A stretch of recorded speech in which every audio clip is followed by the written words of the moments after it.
Hey, what's up, everybody? This is Keith from For the Love of Guitars for my first and inaugural stream.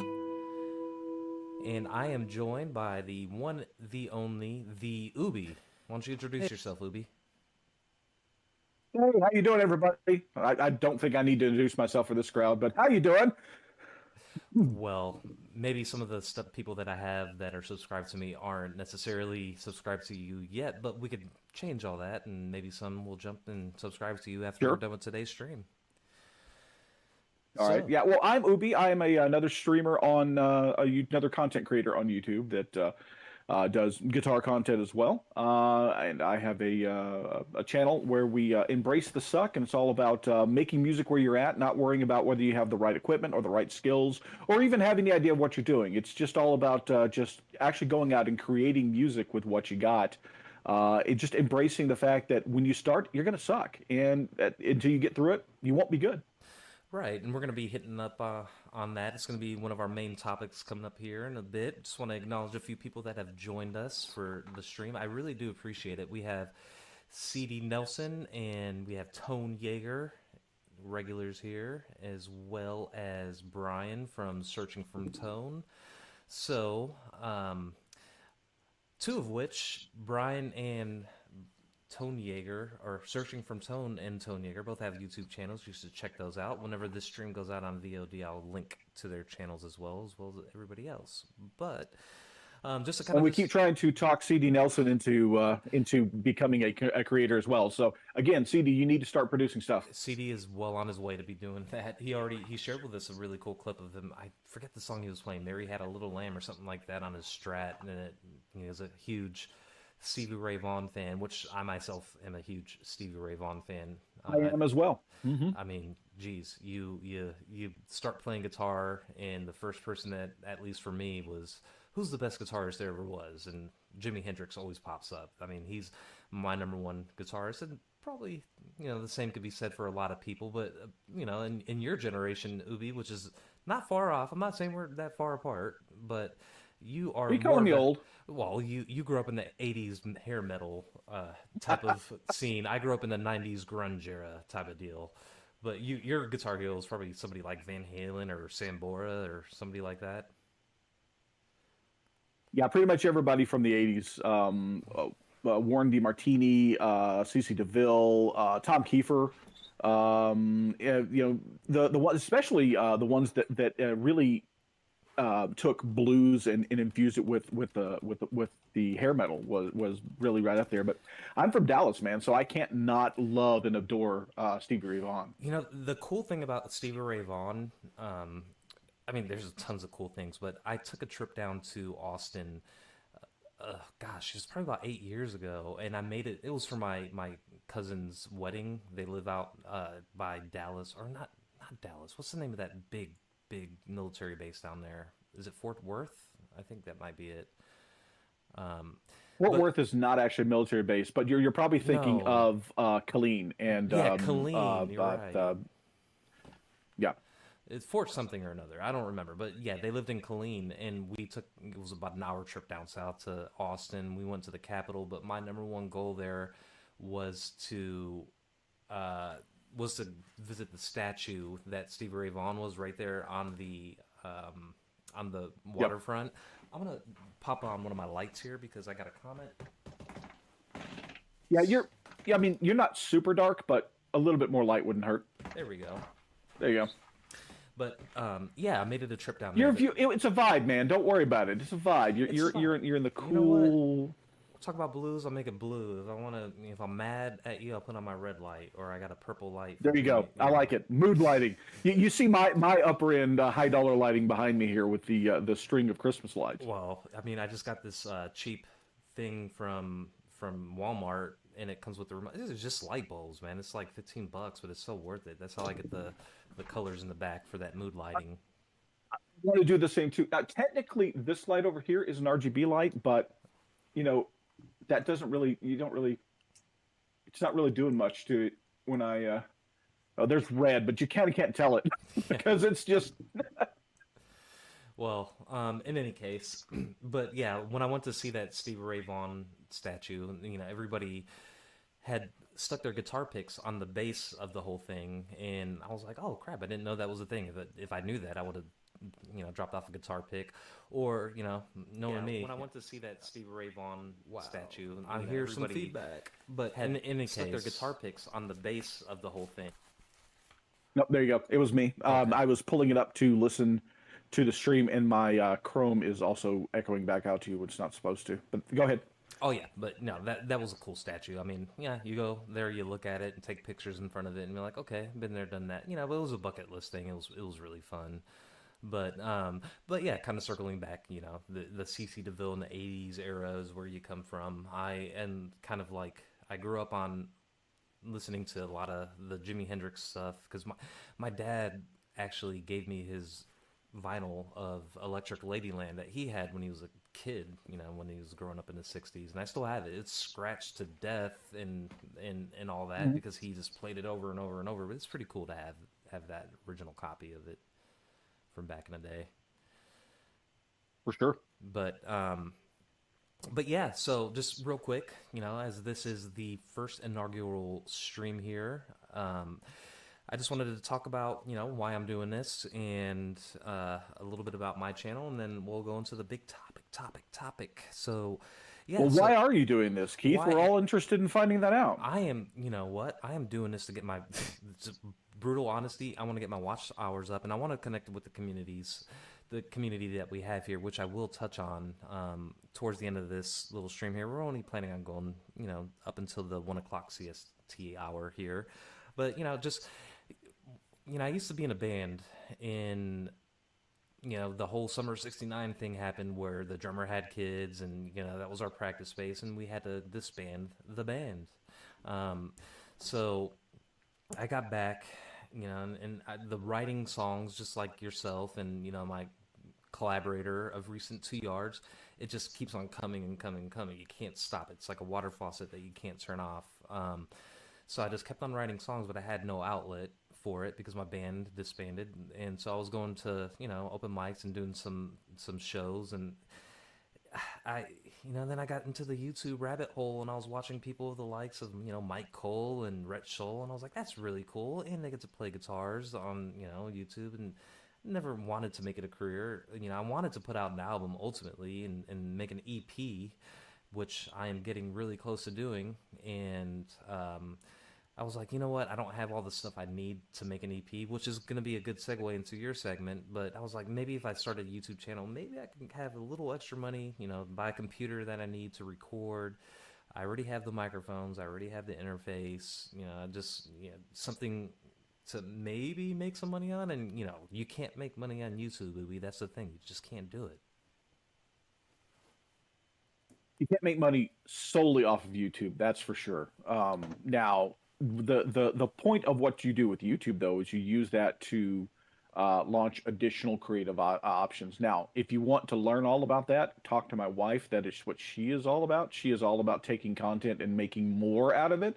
But yeah, for sure, the payouts, especially as a small channel on YouTube, you couldn't keep the lights on if that was the only thing that you were looking for money from. Of course. I mean, it's pretty much, you would have probably had to been here during one of the waves, as Brian from Searching from Tone said. The big wave of people learning how to play guitar and during the pandemic, and there was a lot of traction. You were able to catch that wave at the time, then you're pretty lucky. But persistence is key, and that's something that I think you get knocked down on YouTube, quite a bit. You put stuff out, you don't see any views on your videos. You think you're a horrible player, and you might get comments saying, hey, you suck at guitar, blah, blah, blah. But, the thing is, I don't care. I got to the point where it's like, I play guitar for long enough. I could put it out on YouTube. I don't care what people think. I think I'm good enough, and that's a perfect segue into what you have going on with your channel, Ubie. Embrace the suck, although you don't suck. But I want you to talk about that. You're pretty good at playing guitar, I might say. When I first started, especially early on with recording everything and doing things on YouTube, I did comparatively suck because of the fighting the equipment and the like. Now, when I started with this. This is what I started with. This is a Kona K2 thin body acoustic electric, and I was producing everything off that. So what really happened was I've been playing on and off for 30 years. It's all self-taught. Very rarely did I have any sort of a structured a learning. I never had an actual guitar teacher. Took a lesson or two, maybe sort of type situation. And then when I started, man, there was no internet, so it was learning from by ear or learning Yeah. from those terrible tab books that came out at the time Yeah. period, or if you're lucky, learning from Guitar Magazine, which had slightly better tabs than the others. And from there, I continued to go grow. Now, see, back at that point in time, it was I was a teenager and I didn't know any better. So I didn't know a darn thing about setting guitar up. I didn't know anything about guitars themselves. I knew nothing about effects, amps, the whole nine. Only thing I knew was I had a guitar. I plugged it in. I turned everything up to 10, and I tried to make it sound like I thought it should sound. Yeah. Plug it up. But that was that dogged determination of not knowing what you didn't know at that time period. So it just you play and you literally did that play till your fingers bleed type thing. And so I learned a lot of techniques that were considered maybe intermediate and advanced, but didn't learn some techniques that would be novice techniques because I was teaching myself. And then I picked it up and put it down, picked up, put it down, picked up, put it down for several years for various factors, financial factors, life changing factors, family, that sort of stuff. And but every time I would pick it up, it would always be with that. You know what? I want to be better at that point, and it would Yeah. be an intense period. I'd go backwards because I would unlearn some stuff that was bad, but then would make strides forward, and then something would happen and I would drop off. And so the most recent one where it's been a that focused, hyper focused, I'm going to be better. It was actually a far more structured one, and it's been going since summer of last year. And in the middle of that, I ran into a homeless situation where Brandy and I didn't. The place we were in went away, and we were living on the floor of a family member. So playing wasn't a possibility. So I shifted over to mental stuff, active listening, learning music theory, learning the other parts, learning the theory behind bass, the theory behind drums, those Yeah. sort of things, song composition, all that stuff. Just something to keep my musical journey moving forward. And And that's when I picked up. I was like, you know what? and did you have that No, Kona? no, go ahead. Did you have that Kona with you? Yeah. So the Kona So was yeah. with me. I've actually owned that Kona for 12 years now. Okay. Um, and and then I've owned other guitars off and on, but that's the one that stayed with me for the longest. But segueing into what you just said there, my thought was as I'm going through all this mental stuff is like not playing and trying to play the type of music I want to play because I don't have the equipment that I think I need to have and I don't have the skill for it is just an excuse. And the reason why I wouldn't try is because I'm like, well, this sucks. It really, I tried to play, just raw on the acoustic, just play acoustically the type of riffs that I want to play. And I'm like, yeah, that sounds like crap. It sucks. But I'm like, but I've heard acoustic versions of these songs that didn't suck. So why is that? Well, it's because I suck. Well, okay, but that's cool. I can suck because that's where you start. You start sucking, and you Yeah. got to suck until you get good. And so I'm like, I should really embrace this. I should go, you know what? There's no reason for me not to try. And then I'm like, this is an acoustic electric. And I've got a Rocksmith cable because I own the Rocksmith game for forever. What if I Right. plugged it in and run it through a cab and run it through a sim and run it through an amp and maybe put some Right. effects on it? And then it was step by step. I'm like, maybe I can make this sound like an electric guitar. Maybe I can make it sound like an overdriven, distorted guitar and those sort of things. It's And that was incremental embracing the improvement. suck. Yeah, it's incremental improvement, Yeah. and you start from somewhere. You start with that acoustic guitar. Oh, it's not what I want necessarily, and you plugged it in, and you got a heavy metal song out of an acoustic guitar. It's pretty amazing. I think BCG, Yeah. he's not in the chat, but he was just going crazy over that. Yeah, yeah. I mean, I can pick right now. The Squire is plugged in, but I could change that over and use the same settings I have here, and I can make it. Well, chugging is difficult to do on the that with the piezo pickup, but Yeah. I can play some power chords and make it sound like I'm playing a Yeah. metal song on it. I But that's learning the technique to use that guitar to make it sound like, because it's got some quirks to make it sound the right way, and then it's two, figuring out how to get the audio chain to sound correctly, because I'll have to go in and make a few changes on the audio chain right. for that guitar to make it sound right. But it's do it, because it's going to suck until it doesn't. And every time, like every day, I'd pick it up and I'd be like, all right, I'd play it. I'm like, this is a little too shrill. How do I fix it being shrill? And I would go learn how to Right. EQ out the shrillness out of it. And then I would be like, I have no low end. This thing doesn't pick up anything at all in the lows. So I would go figure out ways to bring low end back. It was just a step by step refinement Yeah. of my tone, It's refinement of my skills. it's trial Yeah. by fire. I mean, it's the same thing goes with a lot of different things. Just as a kind of different analogy, it's I work at a kind of software development company. I'm not going to say what it is exactly, but you could probably find it.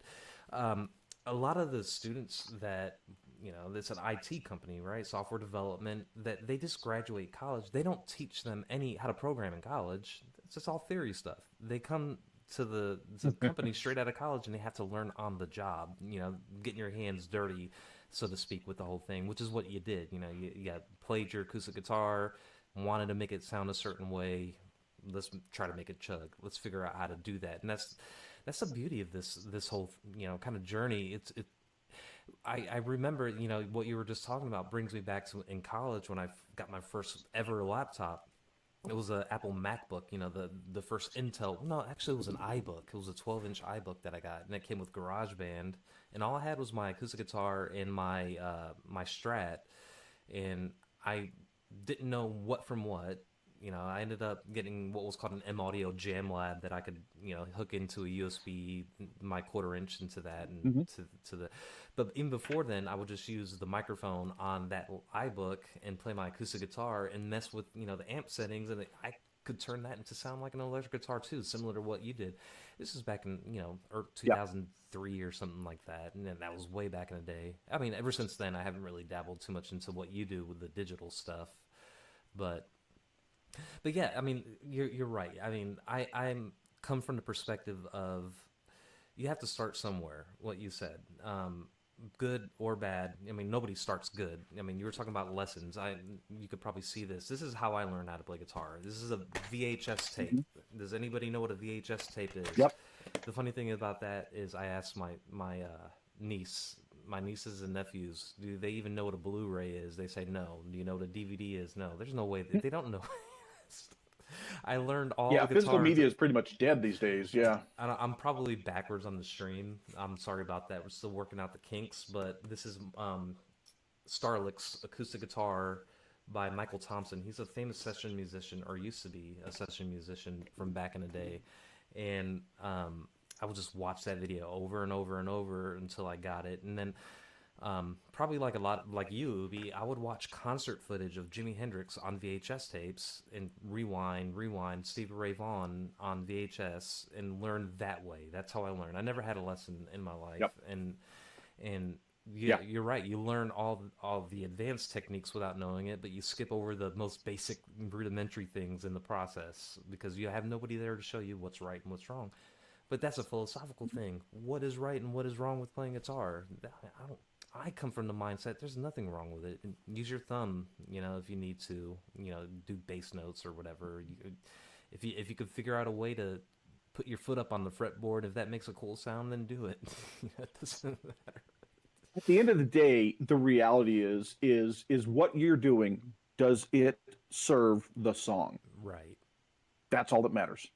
It doesn't, the technique you use, the skills you employ, the way you go about playing something, other than somebody trying to be a snob saying you're doing it wrong, if it makes the song you're playing better, then it's the right technique. That's all there is to it.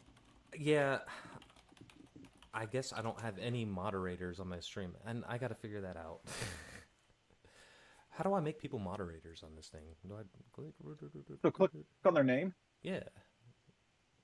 Hide user, add as moderator. Okay, I got it. Brian from There you Searching go. from Tone is a moderator because he just the only reason I say that is he said he couldn't tag people. I'll add more people as we go. We'll start with Brian. Well, Um, the tagging isn't the moderator thing. He's probably on phone, so he can't use an at oh, symbol very easily. all right. Well, if I wanted to But still, get, having a moderator is a good idea. I think if I wanted somebody to lay down the law, I'll put Brant as the big Give guy. Brant moderator. He'll be kicking people out right and Oh left. my gosh, Brant kicks everybody out all the time. I mean, I'm kind of scared of Tone Yeager. He'll put you in the place that you need to be if you're stepping out of line. But yeah, when it comes to writing and recording like you do a lot of stuff. I kind of find this whole concept of throwing spaghetti at a wall. You throw enough of it, sometimes some of it will stick, and I think that's a kind of stopping point for some people when they're playing, or if they're coming from a more creative aspect and writing music, which is what you do and what 2 Yards does. Tim Baby Boy Mulligan, the same. He does the same thing. It's just songs come to you, right? I mean, at least they do for me. And Mhm. even if it doesn't Yeah. sound good, I mean, I write songs all the time where I'm like, this is horrible. I'm just gonna keep this to myself, and I'll write it down, record it, But eventually something good will come out, and some songs I just put to the side, and I'll just say, this is a Keith song. I'm gonna keep this to myself. And some other ones I'm like, okay, this one's decent, but the point is, it's like put it out there, even if it doesn't sound good. I My style, I can't really define my style. I play acoustic guitar. That's my thing. That's my home base. That's how I learned and everything. That's how I write my music. Because Neil Young is a huge influence for me, and a lot of songs I write, they sound like stupid. I'm gonna say this sounds like a plain white tease. The song "Hello Delilah" and all that. It sounds just like them. I hate that kind of stuff, but Okay. that's the kind of music that comes But out of me, and I'm I'm going to like, point something out. Yeah, but I want to point something out about that particular song. How many fans are there of that song? oh, of course, it's a very popular song, and it's a good song. I mean, it's pop is what it is, and I don't necessarily go out to say I'm gonna write a pop love song that sounds like Plain White Tees, but that's what comes out sometimes, and I just roll with it. The biggest thing for me is Neil Young, right? The reason I love that guy so much is he's a love it or hate it guy. Are you a fan of Neil Young, Ubie? Yes, I absolutely love Neil Young. I mean, everything that got, well, not everything. He's got a lot of crap too. I mean, you've been around long enough, as long as him or even Bob Dylan, you're going to put out a ton of great records and probably more horrible records that sound like complete garbage. Same thing could be said with Paul McCartney too, which I'm not sure how people feel about that. A lot of their earlier music is probably the best, but what I was saying with Neil Young and singing is the main thing. Is he's a love it or hate it kind of guy. A lot. I would never. Yes. He's. I You would. either like him or you don't, for Yeah. sure. I would never push him on anybody. He could be one of my top 5 artists out there. I'm not gonna sit somebody down and say you're gonna like this or else whatever. It's like if you don't like him, I'm not even gonna play it around you. It's his voice is one of those things. But then the same thing with Jimmy, right? They didn't really necessarily have voices you would. Hmm. They didn't sound like Roy Orbison or Paul McCartney. I mean, even you could say John Lennon didn't have a good singing voice, but he's an iconic rock and roll singing voice now because that's the way he sounds. The thing is, just do it. Sing it. If you don't think it sounds good, who cares, right? Well, curve Say, it back around to something we were talking about earlier. You have Stevie Ray Vaughan. He didn't want to sing, mm-hmm. but he couldn't find a singer. Yeah, he's got a soulful So what voice. do you Yeah, do? you just Yeah. got to do it. Or you could use AI.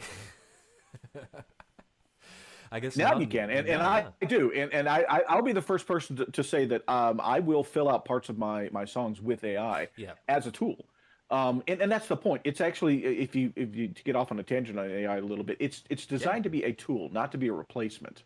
So I have no qualms with using it as a tool specifically for what it's used for.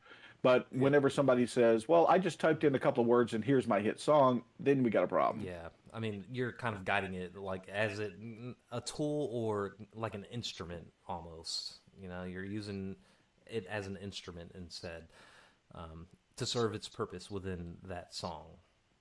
I mean, if you think about it, AI. I mean, auto tune is all over the place, and from a long time ago, that's AI, right?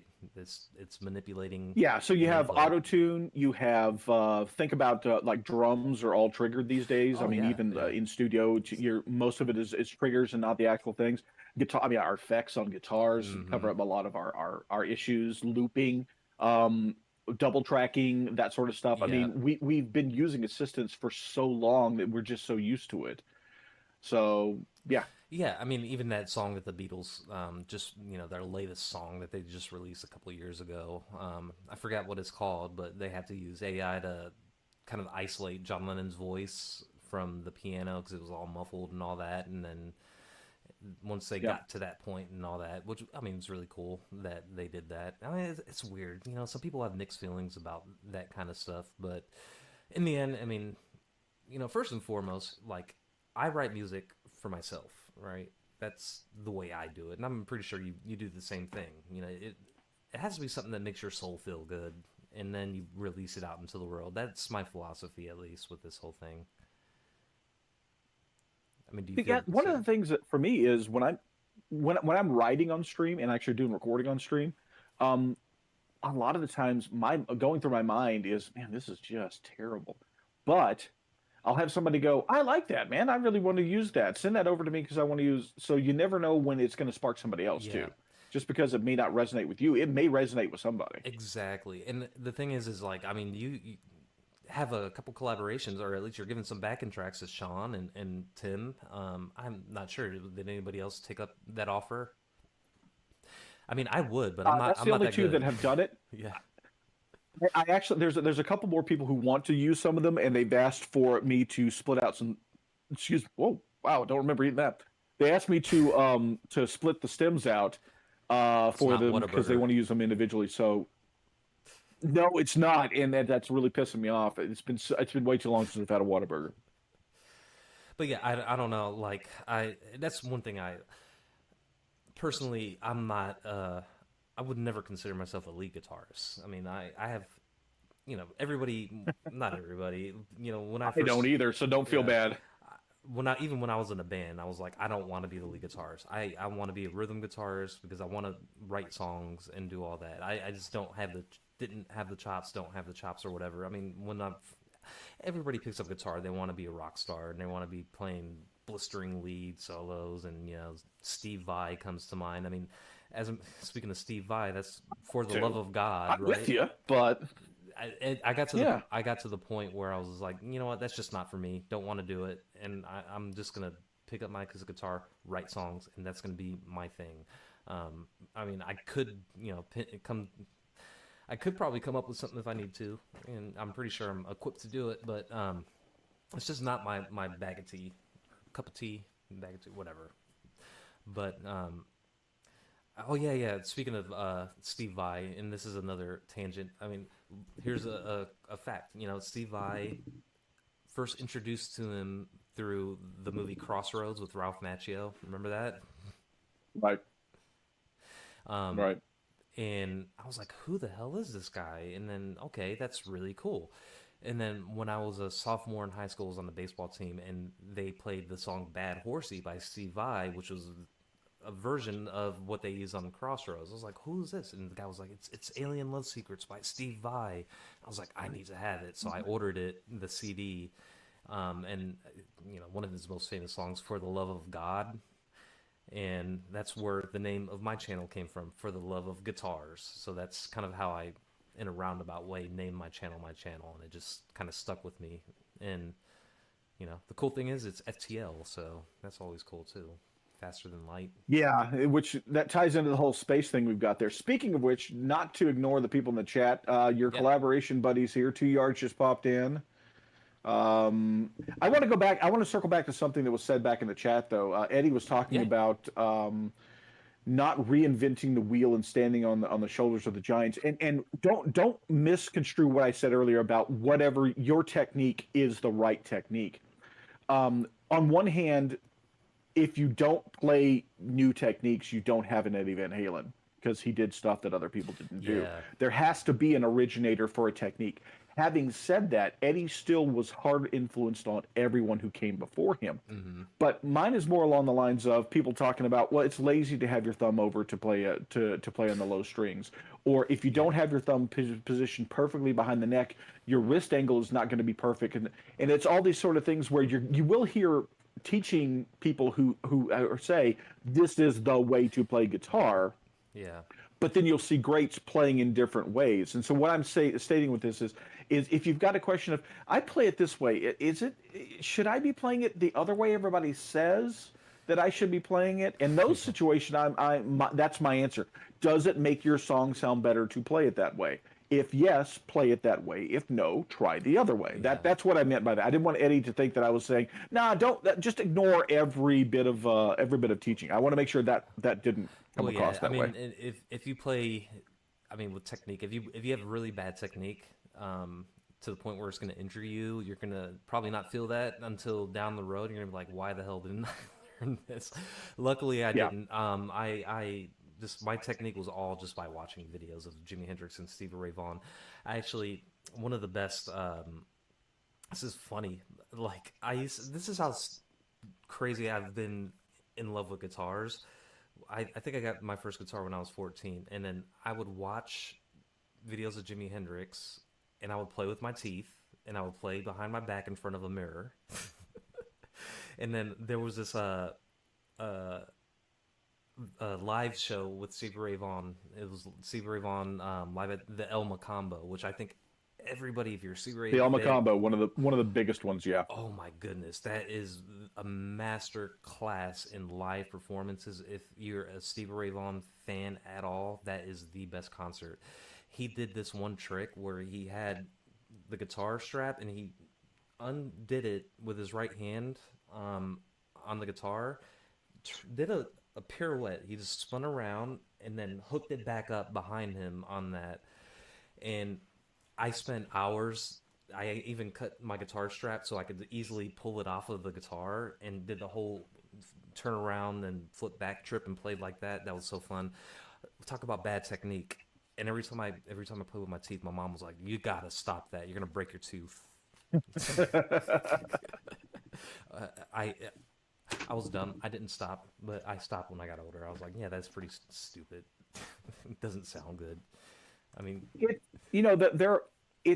those things are done literally for they're performative. Yeah. They're not for the song. They're for the performance out in front of it. Absolutely. And there's a time and place for performative, and there's a time and place for being solidly on for the music. So. Oh yeah, I remember one of my first gigs. It was probably the first gig that I played with a full band long time ago. You know, you play the show and everything just goes by in such a flash. You know, you're up there for maybe 30 minutes or so, and it seems like you're only up there for 5 minutes. So I played it, and the get off the stage, you're just hyped, adrenaline's rushing, and then I asked my friends, like, how did I do? It's like, oh, you guys sounded good, but you guys just look like statues up there. You got to move around a little bit. Because you're just concentrating on playing. I didn't even realize it. I mean, I wasn't going to go up there and play with my teeth or behind my back or anything like that. But that was pretty funny. And ever since then, I was like, I got to get into the groove of the whole thing. But when you are concentrating, it's stock still, man.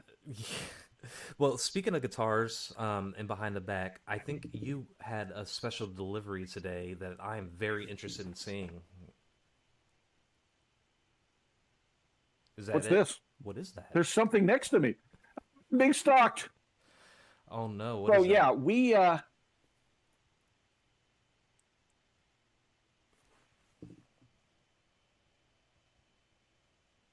might have gotten a delivery, people.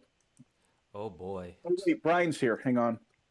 This might be the most dangerous box drop that's ever happened. I wouldn't do it. There you go, Brian. I threw it like 6 inches off the screen. Luckily, I'm right up against the camera, so I didn't have to toss it far. Yeah, we're gonna unbox it just to make sure she's in a great shape. So I need you to vamp while I'm working. Yeah, no problem. I was about to say I'm not trying to ignore the chat. I was typing that in, but I'm gonna go ahead and address Working the chat, yeah. this is yeah, it's a perfect time to work chat. So 2 yards. Hey, welcome to the show, 2 yards. And John Dotson didn't get a chance to say hi to you guys as well. Thank you for joining. Um, John actually uh, was the inspiration for one of my videos, a practice kind of routine video that I put out there. So I was kind of glad to help. I needed to do one of those, and I'm trying to go a little bit, more back to basics with some of these here. So I was glad I was able to Was help out that there. And the that was the was that the intermediate practice one? no, there was another one for the intermediate one. I believe was the one where it was the 12 bars and all that. This one was more of strumming patterns and things like that. Um, Uh, Steve you Gunner, know what I need to work on? yeah. Strumming patterns. That because I have like two. Well, yeah. I taught the one that I actually learned from the videos: down, down, up, down, up, down. And once you get that ingrained in your head, then you could switch things up. But you get that, and then you'll sound good. But Steve Gunner made a comment. You should probably go ahead and relic your guitar right now. So take that guy and tie it up behind your truck, and just drag it across the parking lot. It'll make it sound better, Ubie. I mean, I'm not sure how you feel about relic guitars, but I'm not at all a fan of relic guitars, to be honest. Now, let me rephrase that. I'm not a fan of relic guitars. I'm a fan of earned relic earned right. guitars. Well, I mean, The relicness come from being used. wouldn't you say that if a guitar got relicked by UPS on the way there, it earned it? I mean, I it was an innocent bystander that caught strays. That's oh what it boy. was. All right, so we've got her out. Got it in the officially Tees branded gig bag. Oh, cool. They have it branded. They should, you know what? For the price, they should throw in a mono gig bag. I mean, that thing is so expensive. Is green. That It's headstock, not easy being green. that headstock is green.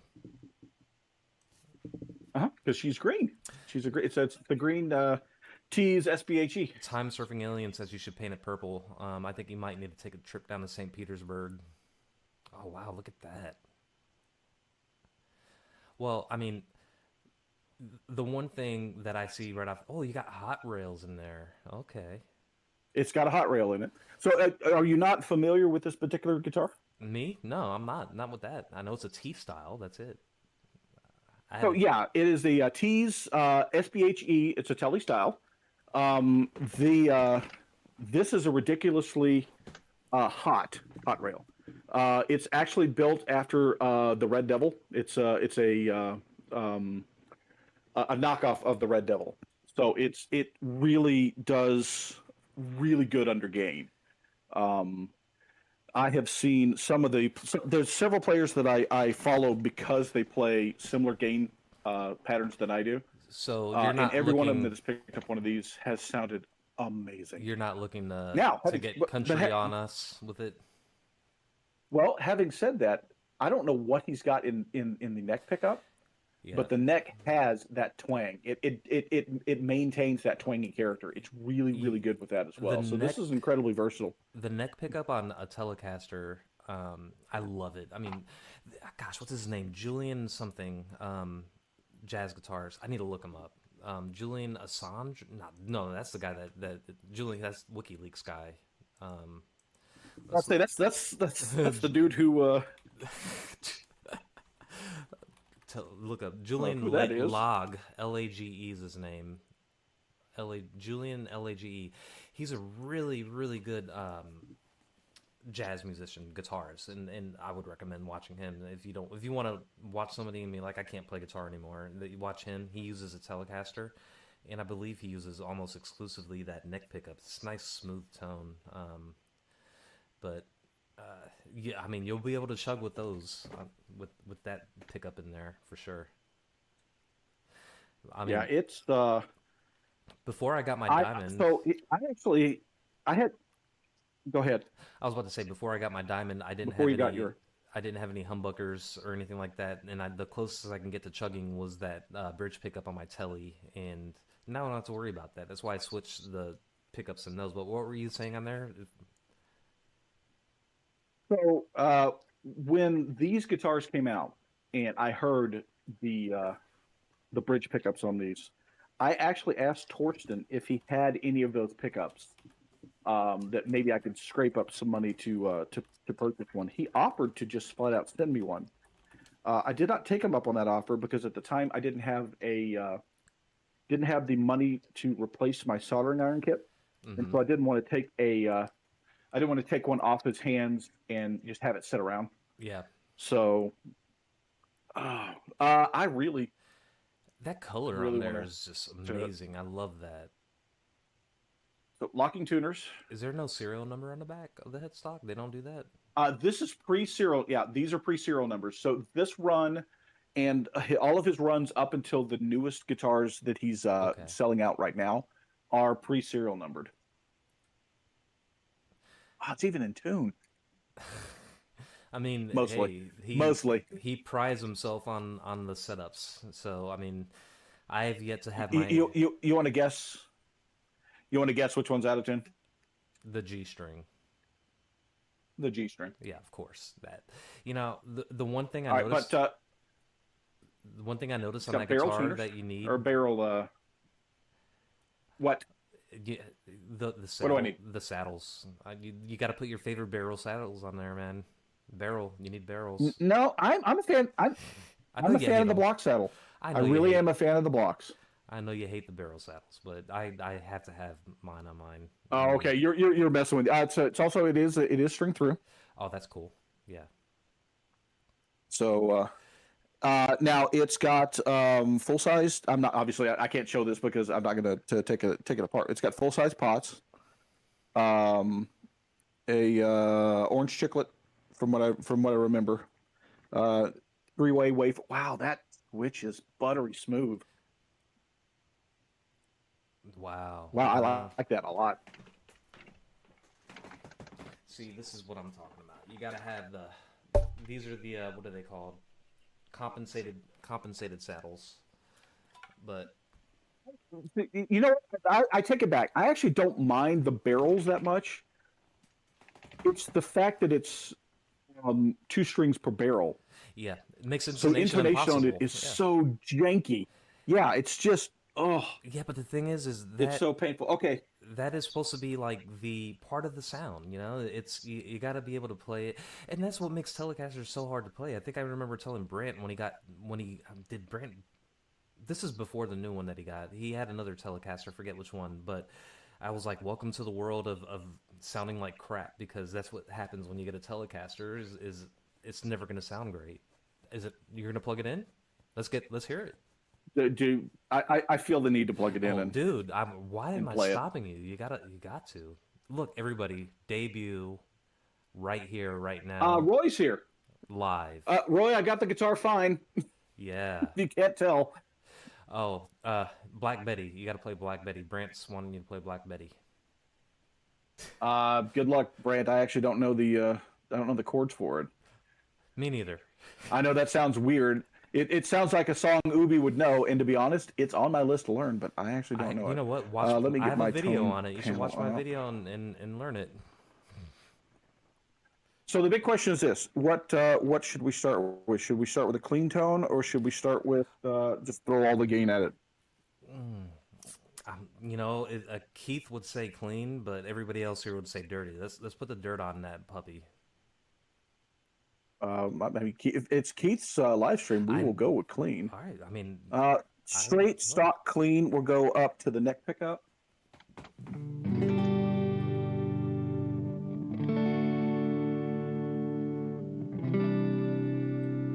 Wow, I Can like you that a lot. can you maybe lower the input, because I think it's clipping a little bit.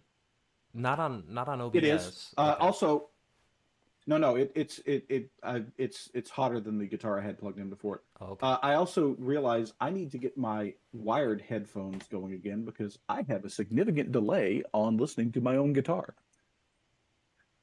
My Bluetooth is has a delay to it. So Latency is a killer. yeah, let me tone my. Actually, it's not. It's not a gain issue. I know exactly what it is. It is my noise suppressor issue. There we go. That's better.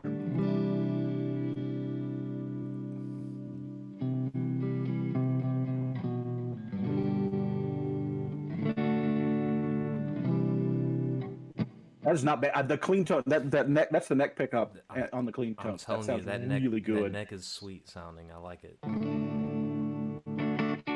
I am definitely out of tune. Give me a moment. Fix that. Un momento, por favor. You're not out of tune. It's just not intonated yet. It's the intonation, yeah. Yeah. No, the A is definitely flat. You know, I mean, if it was a full moon like it was a few days ago, it would be perfect, but it's not. So, hey, Guitar Talk Universe, nice to see you here. Everybody, B is a little flat, and the E is a little flat. There we go. Oh, that's much Ramstein. better. Oh, that sounds so much better. All right, let's get that back up. Hey, 3J Music, man, thank you for joining us.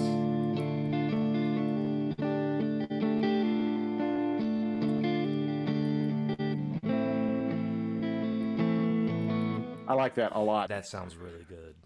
That sounds amazing. All right, we got to do it. I would have stopped there. Like, not, I'm not telling you to stop. That is awesome tone, dude. I love it. Let's get it dirty, man. Let's get it dirty.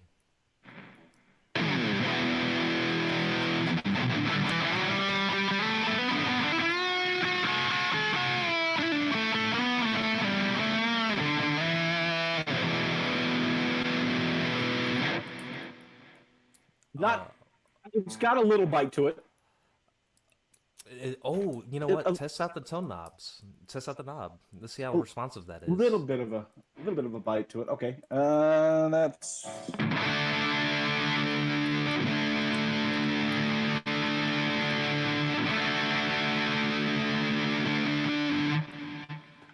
Get something with a little less effects on it.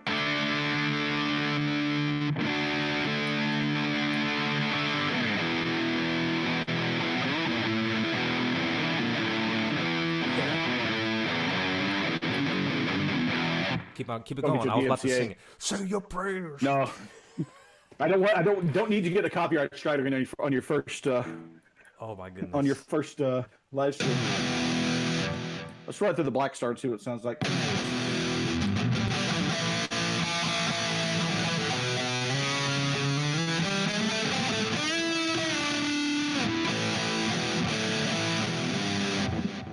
It's got a lot of articulation. That's for damn sure. Yeah, it's always nice when, like, look, this is gonna be a hot take, but this is my damn channel. I use the tone knob on my guitars all the time, at least my Telecaster. So that's where I stand on it. I find with the tone knob on a Telecaster, I sometimes need it to take some of the the super sharpness of that bridge pickup out in certain applications. Yeah, and so for mine, I usually dial in a specific EQ sound profile per guitar, and obviously this one's brand new. So this is actually using Candy's sound profile, and so I would have to readjust the EQ to not, because it definitely has a little more shrillness in it than Candy does. So I would definitely be pulling that out. But yeah, we could definitely, you can adjust it with the tone knob for sure.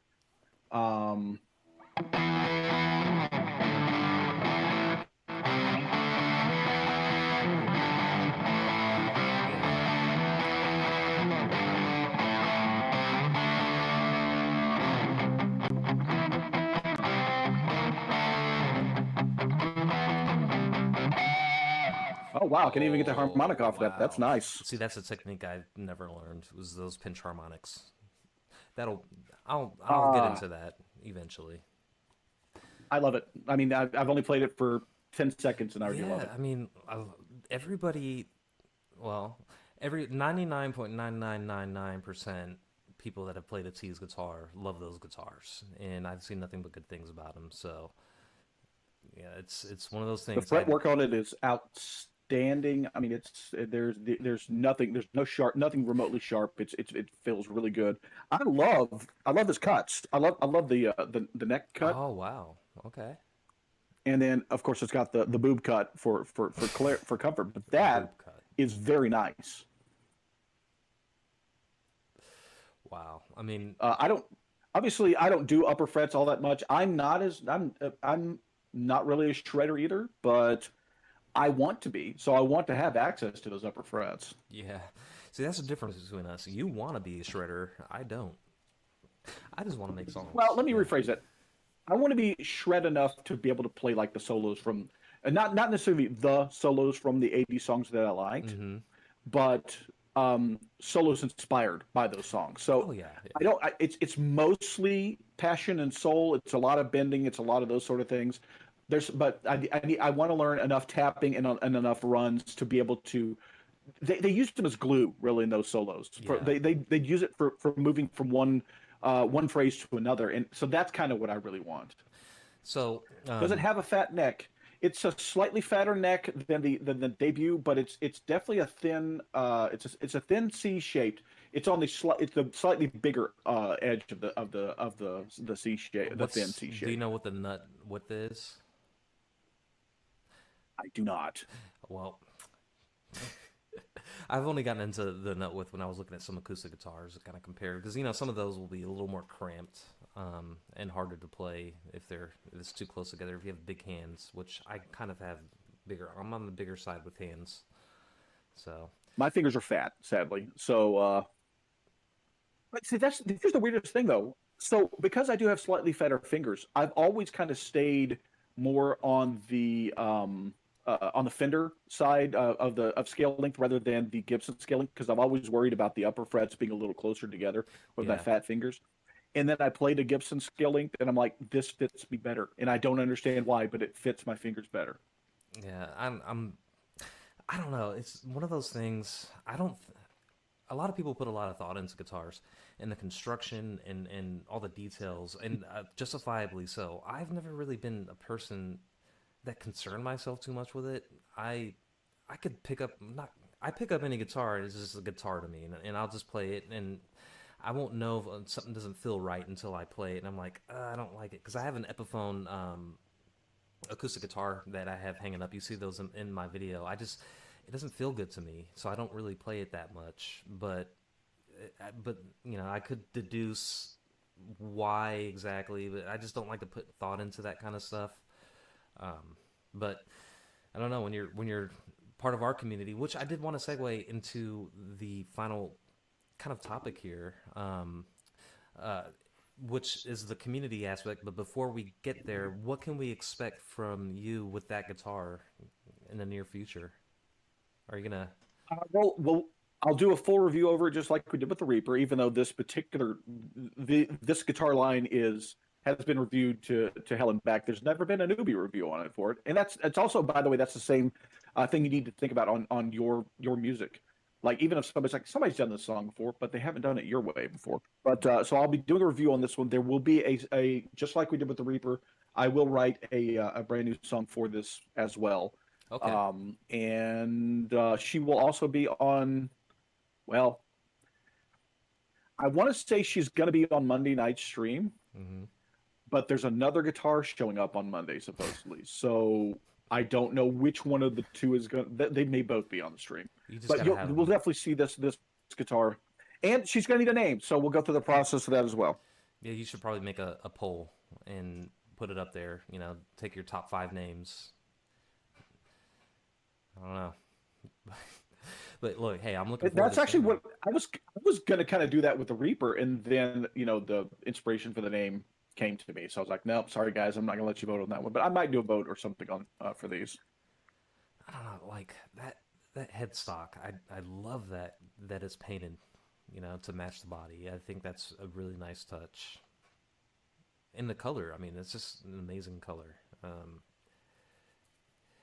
I don't know. I do. He calls it Torsten calls it slime green, and I like it. I like the name on that. It's a really Yeah. good color. It looks sparkly, but that's my camera. Um, Yep. But no, it's just a gorgeous. It really is a very. It does have a little sparkle to it now that I look closer to it. So actually, not all of that might not all have been my camera. If you look real deep, it does have a little bit of sparkle. So It's not the metallic sparkles. It's kind of a like a matte flake are you sparkle used to to it. playing with a maple neck? I prefer maple. I'm actually not a fan of rosewood necks because they feel a little too gritty to me under my fingers. Yeah, I I can see prefer it. the smoother feel on the maple. Yeah. And it's literally just a mental thing. It has nothing to do with my playing. It's just a mental thing on the feeling. I never really thought about it. Yeah, with the maple necks, at least the ones that are finished with polyurethane or whatever they put on there, it's just really, really smooth. And then, yeah, with my Strat, it's rosewood. I mean, all my acoustics are rosewood. Um, which I saw this topic is like, why don't people put maple necks on acoustic guitars? And there really wasn't a good answer to it other than tradition. And it doesn't. It's a tradition thing. I've Yeah, actually seen, and I haven't played one, but I've seen a couple with maple necks on them, and yeah, they sounded. It sounded like a good acoustic, yeah. really. A lot of people just don't think they look good on it, so they stick with tradition It's and a all look that. thing. Yeah, I Yeah. mean, yeah, I think it'd be pretty cool. I don't think I've ever seen one with a maple neck on it, but so that is pretty cool. So let's take a look here. So I wanted to take a moment here to acknowledge Brian from Searching for Tone. So the reason I wanted to mention Brian in particular was I personally, and I think you as well, Ubi, to some extent at least. I wouldn't be here at this point without his help, and I wouldn't have met any of you guys without his streams in particular because I am part of this community, which I'm very, very proud to be a part of. Everybody that's in the chat here and the people that join your streams and Ted's streams and just everybody in general. I am so freaking happy I'm part of this community, and it wouldn't be here without Brian. And just want to say thanks to him. Yeah, for sure. There's so many pillars of our community, a way to look at it. Yeah,